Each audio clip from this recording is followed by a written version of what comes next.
Yo, yo, yo, yo, Michael Jans here, and I'm going to talk about the future and what you need to do to prepare for it. So, hopefully, ain't going to take too long, but I do want to deliver to you an assessment of what I think the future may look like, and more particularly, the kinds of agencies that are going to thrive, the kinds of agencies that are going to survive, and the kind of agencies that are going to dive.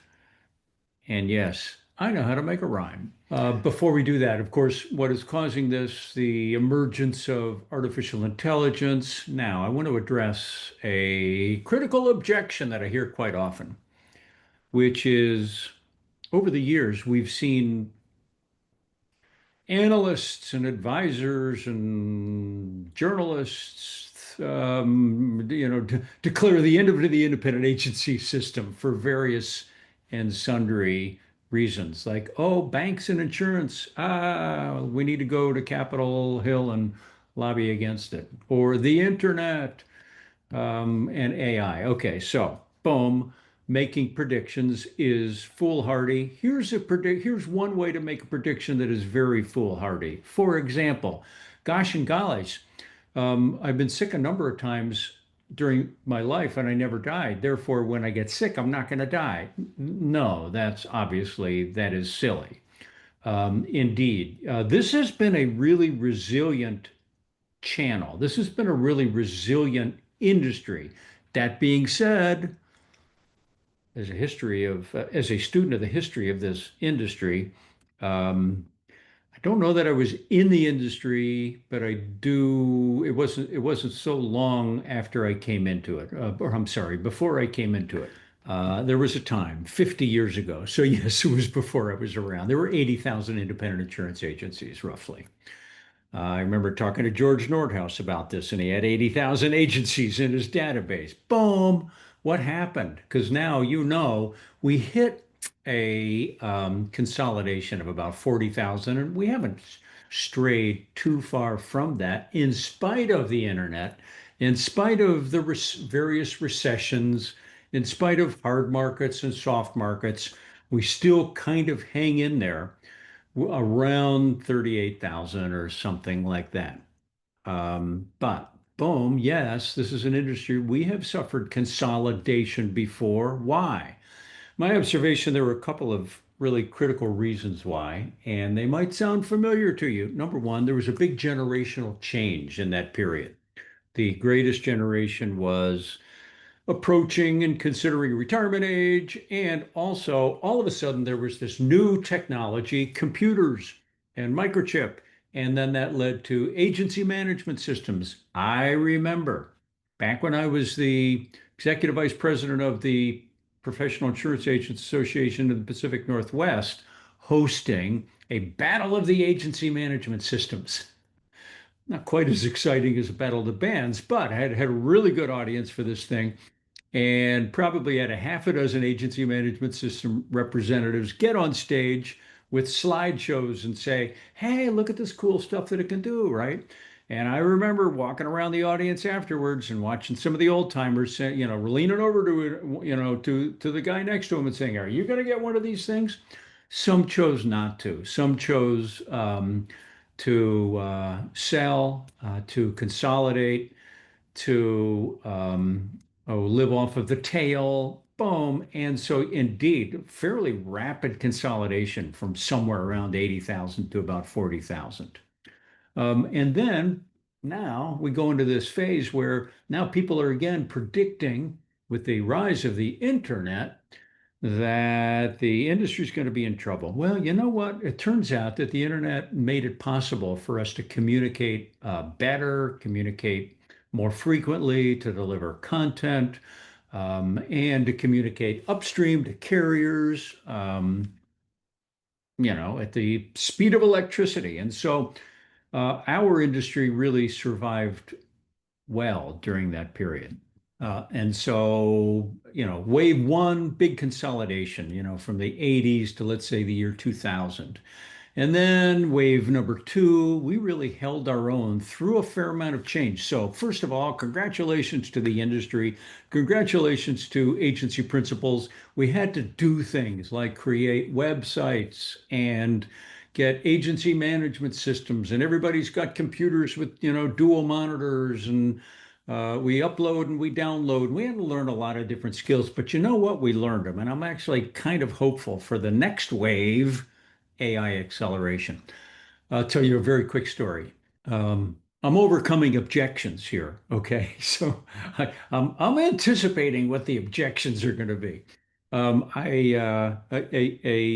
My business development manager reached out to a longtime friend, professional friend of mine, colleague of mine, and asked if he wanted to promote a webinar that we're delivering now on artificial intelligence, how it might affect the industry. And his response was, "Gosh, I'm not quite comfortable doing it because one, I don't really like AI, and two, I'm anticipating that there'll be a bubble." Boom! Guess what? There's an awful lot about AI I don't like. I don't like the fact that it has already counseled young teens to suicide. That's absolutely tragic.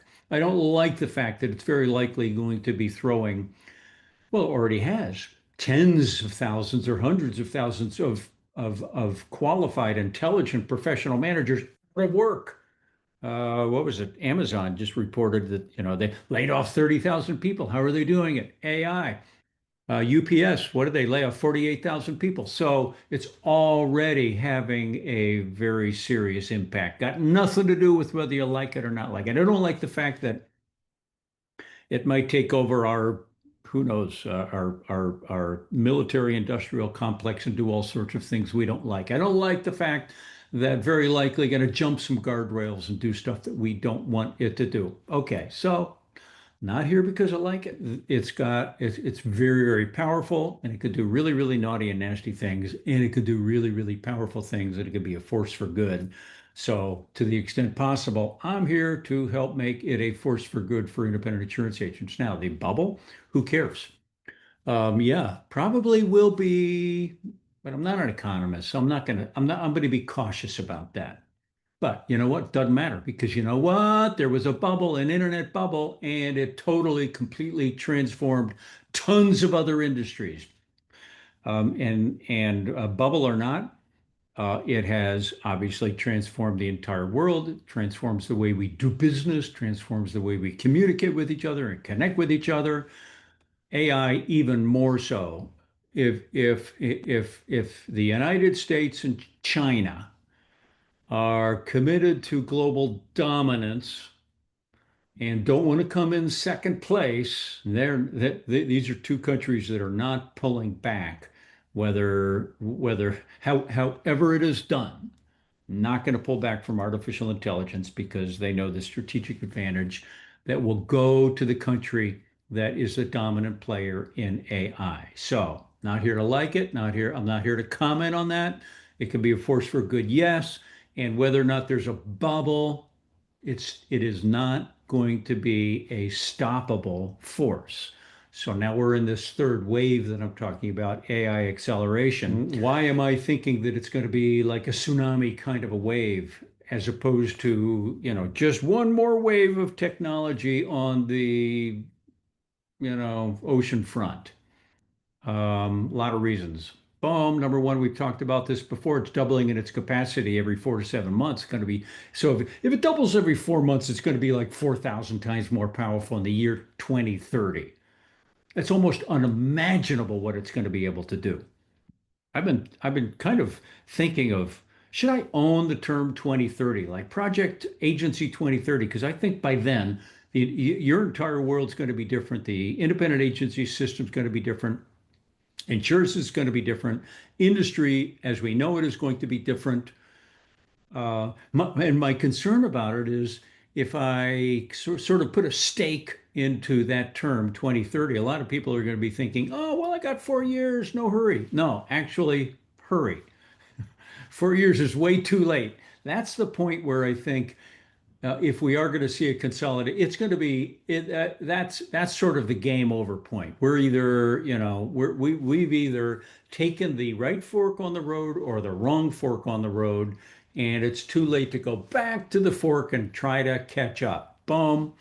Venture capital companies have put in about $200 billion in the first half of this year into AI.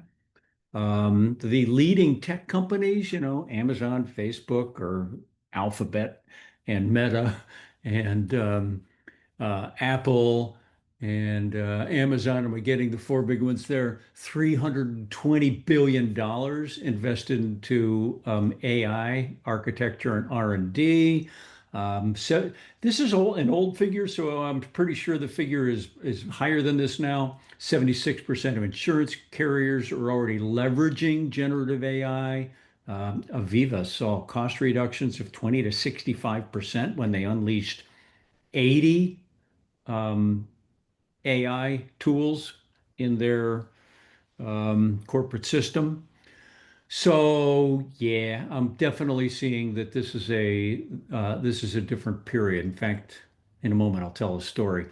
Um, what else? Yeah, Reagan reported 84.2% of agencies with $100 million in revenue have already invested in it. And I'm pretty sure those are fairly substantial investments. Reagan indicated that um, producers who are 35 or under that use AI have a book advantage of $168,000. That agencies are getting back an ROI of 244%. McKinsey reported that companies that have invested into artificial intelligence are seeing a 6.1 times shareholder return. McKinsey reported that carriers who are using AI are seeing a 50 to 7% reduction in claims processing. So this is an unstoppable force. We have sort of a second cousin in industry, more than one, but one is like another industry that represents suppliers or manufacturers like we do, and then stands between the manufacturer and the consumer. Another agency is the travel agency. What happened to them? Now, they got affected by the previous technology really severely. In the mid 1990s, pre-internet, there were about 34,000 travel agencies in the United States. By 2016, there was a 60% decline. There were 13,000 of them left. Boom. And then 2025, latest number I have is 7,199 of them left. Now, interestingly, when I did research on this a long time ago, I also discovered that the survivors were three times larger than the average travel agency of before. That's certainly hopeful. And in fact, my travel agent, what did they do that was different? No, they weren't some strip mall travel agency kind of, you remember those? You drive by and you see a strip mall and you look inside a, window and oh, they have posters of Jamaica or the Bahamas or Ireland or what have you. Those guys are all gone. My travel agency, they were already in really good shape, but they continued to pivot. Basically, they became the travel agency for the wealthiest class in Portland, Oregon and surrounding areas. And I also happen to be the godfather of Natasha's daughter. So I have a very special relationship there. But that's the kind of thing that can happen to an industry that is, well, on one hand, maybe unprepared, on the other hand, to some extent replaced by, made redundant by a technology. So let's dive into this. I think that some agencies will be well suited for the future, and some agencies will get hurt in the future. And I want to provide as clear a an analysis as I can. Again, I think predictions are foolhardy, but in some cases they're kind of obvious. And I would say one of the most critical lessons about strategy that I have learned is that strategy, it's not goal setting, it's not entrepreneurial character like courage and perseverance and grit. It's not, setting objectives, blah, blah, blah. Strategy really is built around the concept of how can we thrive in the world as it is, In other words, it relies on a clear identification of forces that will lift us up so we can ride those forces. Let's position ourselves so we'll ride those forces up, and forces that conceivably can push us down so we can avoid those. And sometimes they're the same thing. We just need to position ourselves appropriately. So, my goal here, guys, is eyes wide open. Let's see what's happening out there and let's prepare ourselves because AI is going to cause a separation, a coming divide between the winners and the losers. There'll be a speed gap, so for example, you may be able to, a quote that may have taken you, 30 minutes or 3 days might take 30 seconds. So a speed gap can create a service gap. People will feel that. An efficiency gap will create higher margins. So perhaps what you used to do with 8 people, you could do with 2 people, or what you used to do with 20 people, you can do with 7 people. An intelligence gap will create a retention gap. So conceivably, artificial intelligence will be able to alert you beyond what you'd normally be able to see in your agency management system to customers who are looking elsewhere or customers who have had a life change or a business change, making them vulnerable for retention so you can deal with that. And clearly, the talent gap is going to create a growth gap because we are very, very quickly approaching the point where t talented the talented people in the labor pool will want to know what they are coming into. The younger people certainly, probably are coming in already with some skills in the area of artificial intelligence.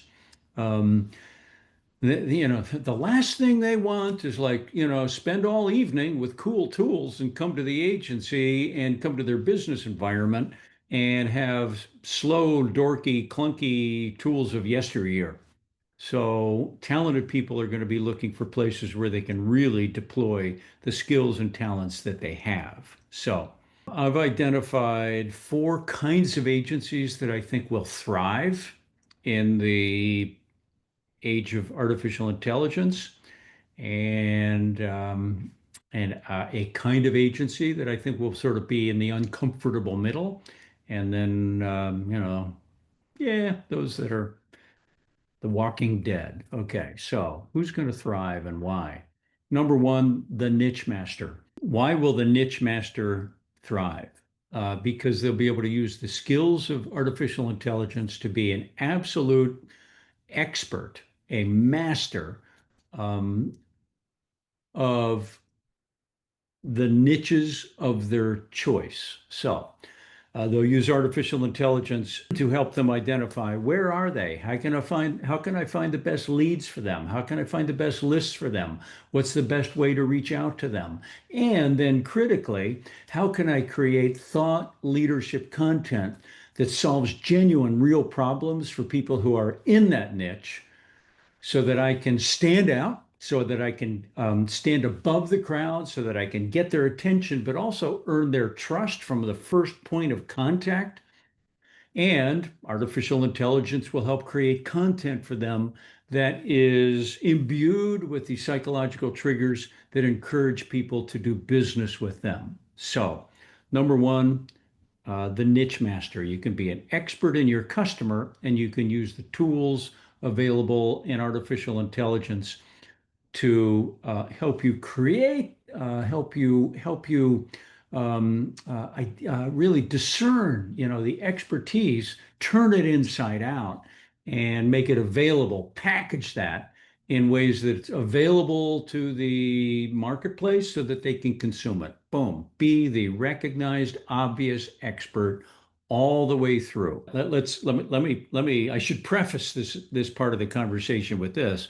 Technology generally eats the easiest stuff first, and the easiest stuff are going to be, the more basic policies, the simpler policies, places where expertise is less needed, and in this case, people can be um, People actually are going to be guided in the near future. People are going to be guided with tremendous expertise by AI, but certainly some part of the population for the foreseeable future will desire to know that there's a human in the loop at the right point in time. And generally, they're going to want a human, the part of the demographic I'm talking about, they'll want a human in the loop when they have a conversation. In other words, they want to know that they want relationship. Boom.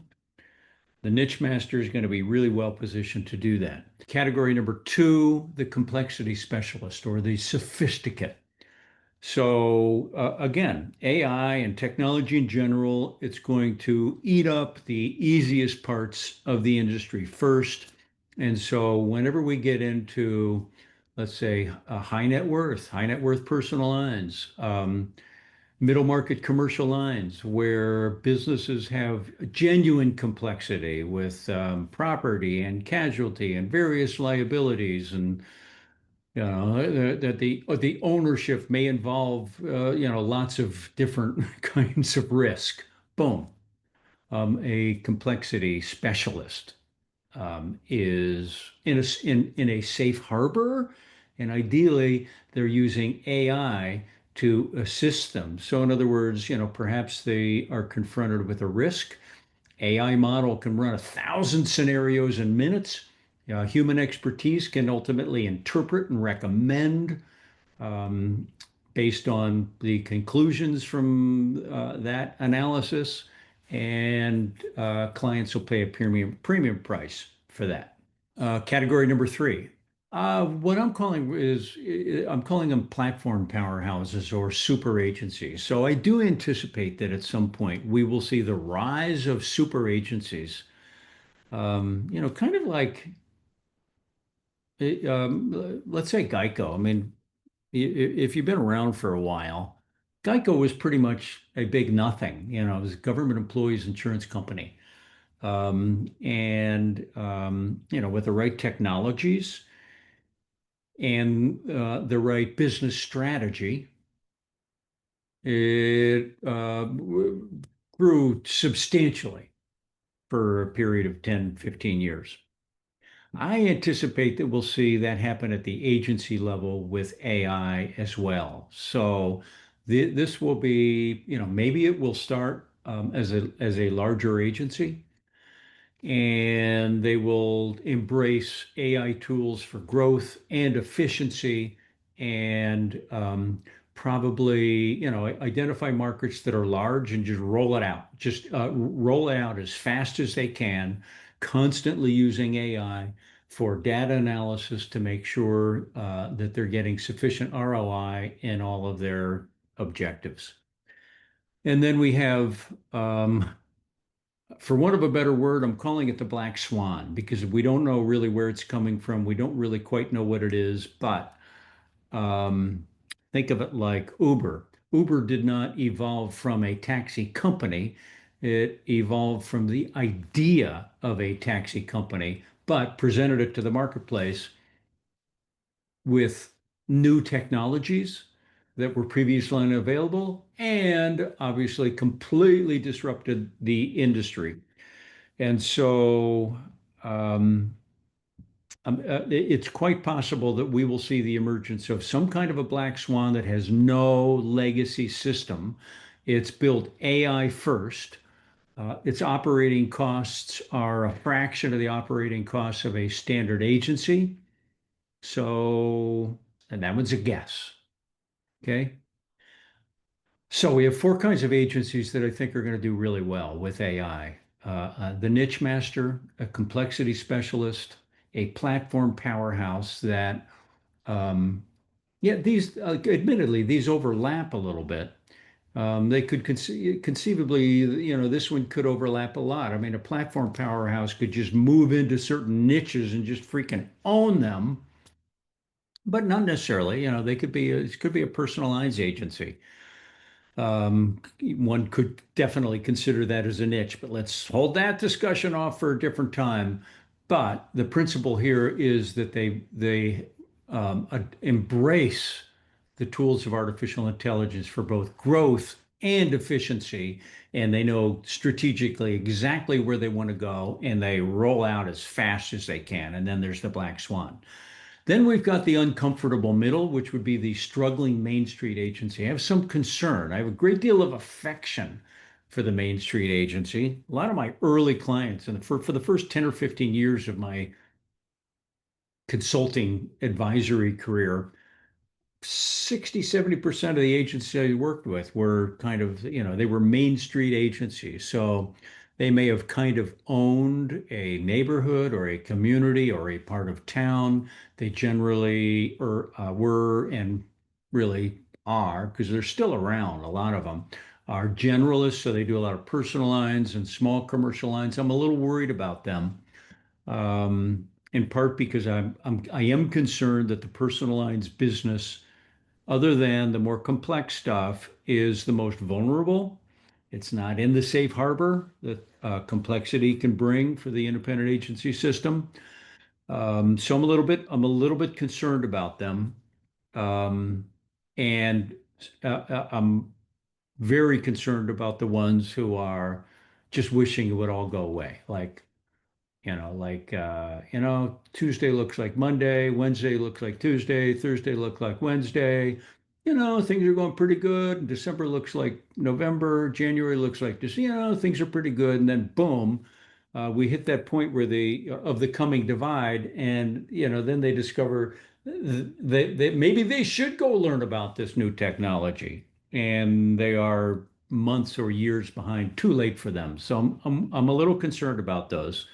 My advice to them clearly is, well, we'll get into that in a minute, but yes, they should take this seriously. And then there's the Walking Dead, and these are the agencies that are mostly hiding their head in the sand, or they're just plain laggards. And they really wished that it was in 1995 again, and that's never going to happen. So the six kind of agencies: niche master, complexity specialist, platform powerhouse, Black Swan. Those I see dominating and owning the industry in the future. And, again, when I say 2030, that's not the point where, the starting gun gets fired. That's the point where, yeah, to use the gun metaphor, maybe I shouldn't, but that's the point where the industry, it's on a march now. It's not even a march.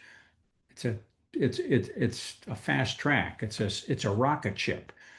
So 2030 is a point where I am willing to put my money on this one. The industry's different. It's changed. Boom. Um, so we've got agencies that are going to do well, agencies that will suffer. They'll suffer diminished valuation. If 2030 rolls around and that struggling Main Street agency hasn't really changed, sadly, the principals of those agencies will get the gut punch of a weaker evaluation. And then, yes, the Walking Dead who wishes it all would go away. So, one of the ways that I'm looking at sort of where an agency stands with AI is in what I'm currently calling the danger to dominance. Four zones: red zone, orange zone, blue zone, green zone. And I'll share with you really quickly what I think the characteristics are of an agency that is in each of those zones, and you can kind of do your own evaluation and see where you sit with this thing. The red zone is actually not the agency that's using it, but maybe not using it that well. It's like, oh, or the laggard. Okay, they may be in real trouble, but right now the red zone is an agency that uses AI recklessly. That's how I'm looking at it. So, in other words, perhaps they take customer data and they load it into a public GPT, and something goes haywire. And they do something where they really violate customer trust. The customer finds out that their information has been released, and God, yeah, maybe they load it all up, and it's somehow all of that information is loaded into a public GPT, and they suffer terribly for that. So losing customer trust is one way, or they misuse AI, or they get sloppy with it, losing customer trust. They're also without solid rules and governance and standards and procedures. They are potentially risking the loss of carrier respect. They also could ultimately be in violation of legal regulations. The NAIC has established regulations for carriers. I anticipate that similar regulations will be available for independent insurance agencies, and ultimately these are agencies that could be facing an E&O violation. So, red zone agencies. Um, as I said, am I a big fan of AI? Yeah, I'm a big fan of AI for the power that it can bring to an agency, but I want you to be able to do it right. By the way, if you don't have my governance framework, ask me for it and I'll send it to you for free. Also, 10 red flags. We're revising that, but yeah, I'll send you the 10 red flags of AI. Just let me know what you want. Email me, michael@michaeljans.com. Then we have the orange zone, and these are the deniers and the laggards. And yes, maybe they'll pick up a cool tool, but they kind of wish it would go away. It's an agency that is not looking at the future with open, clear eyes and does not have a strategic response to the emergence of artificial intelligence. So ultimately, they probably will experience doing okay until they all of a sudden discover they're not doing okay. Now we get into the blue zone. I like blue zone agencies, but there's a step beyond it. These are agencies, I consider them to be in kind of an efficiency trap, where when they look at AI, they look at all of the cool ways that it can compress time in the back of the office. So things that used to take us an hour take us 5 minutes, and so on and so forth. Um, we used to spend, 10 hours a week doing certificates, and now we get them done in 30 minutes or something like that. Those are good. I definitely see great potential for artificial intelligence to deliver efficiencies in the back office. That being said, you can only cut so much. And most people, I have a feeling that most agencies are going to be looking for hopefully find something else for all those wonderful people to do because, if you've got a team and you start laying people off because you have now created an efficiency, then conceivably you're dealing with a really big culture problem. And I have a feeling a lot of agencies won't do that. So I'm unconvinced that we'll see a tremendous rise in their EBITDA, but with some perhaps, but certainly with agencies like the Black Swan, they don't have those issues to deal with. Okay, so now let's talk about what I consider to be the premier place to be, the green zone.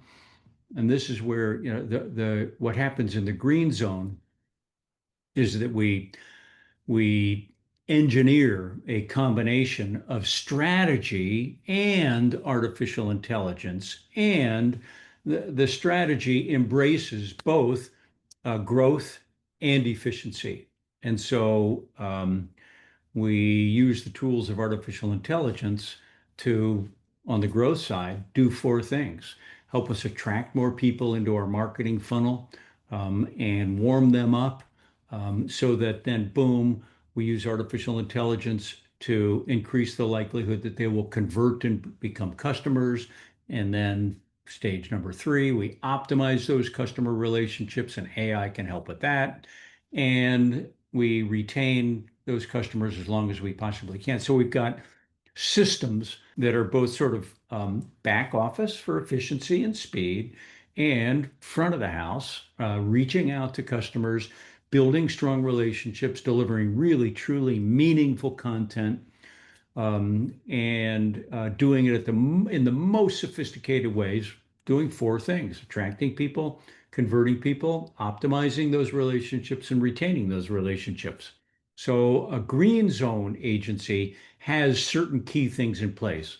Number one, yes, they understand the importance of governance for AI and having standards and Security, again, if you want, ask. I'll send you my governance framework. Number two, they're using AI to support their growth, ideally with the ACORE model, attract, convert, optimize, and retain. Number three, they're using AI internally for efficiency, which also relates to, this is really number four, they've mastered the principles of how to buy technology and how to integrate and master technology. A lot of agencies, in fact, the vast majority of agencies, if I asked like 100 agency principals, what's your buying process for technology? Like 90% of them would kind of give me an answer and wing it. Maybe 10% would be able to tell me that they've got a strategic process to help them determine which ones to buy, when to buy them, but then also how to integrate and master them. And then ultimately, they have a path and a plan. So, in other words, first of all, AI is changing a lot. Again, like I said, it doubles in capacity every 4 to 7 months. Venture capital's, putting hundreds of billions of dollars into it. Insure techs or insurance technologies are all like all the groovy, sexy ones are integrating AI into their technology. So it's changing super duper fast. So likewise, we need to have a path and a plan in front of us. So a green zone agency really does have like a quarterly plan in terms of how they are going to get better. So, boom. Not much more to say about this. I'll wind it up by saying, number one, I think you really should have an honest assessment of where your agency stands. Look, you can disagree with me. I'm okay with that. But if you do disagree with me, if you think AI is not going to be transformative, I would like your argument to be at least as strong as mine. Okay, that's all. Or, you can disagree with 10% of what I say or 20% of what I say. But my assessment is that having spent 30 years in roughly in insurance technology, I've never seen anything nearly as transformative as artificial intelligence and what it is going to do to the independent agency system, period. So number one, I really encourage be totally honest about where your agency stands and where your own mindset sits right now, how the culture is, and whether you've got the tools in place to help you move forward. And if you've got a clear path and plan, then I do think there are a few basics. Like, yes, it's never too early to be contemplating what the governance framework is for AI in your agency. At least, at the very, very least, start with a conversation at staff meeting. And I think in terms of like answering the question, what do we talk about during staff meeting? There's no shortage of conversation about this. Those staff meetings are your opportunity to build a culture that supports the strategy. So having some basic governance in place, really, really important. And then I do like, you could do this within the month, small victories to prove how powerful it can be. If you got questions about what those small victories can be, this is the one thing. I set aside 5 conversations a week, 15 minutes each. That's the one thing right now that I'm open to talking about and sharing about. And yes, I've seen my clients are having really good success with the ACORE model using tools that attract, convert, optimize, and retain. If you want me to show you what they're doing, happy to do it, but you'd have to reach out to me. So yeah, honest assessment, and then really begin to think about, okay, what is strategically, how are we going to go forward, and should I put some governing framework in place? What I'm not suggesting is you take a month and drool over every little detail in the governing document. I can give you one that you can customize, but basically you need a few things in place, like what to never do with artificial intelligence and private data, like your agency's customer data. There are just a few there are a few rules you never ever want your staff to break. So, and then yeah, get a few victories behind your belt, and then you're going to be unstoppable. All right. That is it for today. I have no other announcements. Really happy I am so far really incredibly happy with the feedback I'm getting on a set of GPTs that I have built for my clients. If you want to take a look at them, you got to reach out to me. I'm happy to show them to you. At this point, you know the routine. Enjoy spending time with you. Every day with you is like Valentine's Day for me. And I will talk to you soon. Reach out if you have any questions.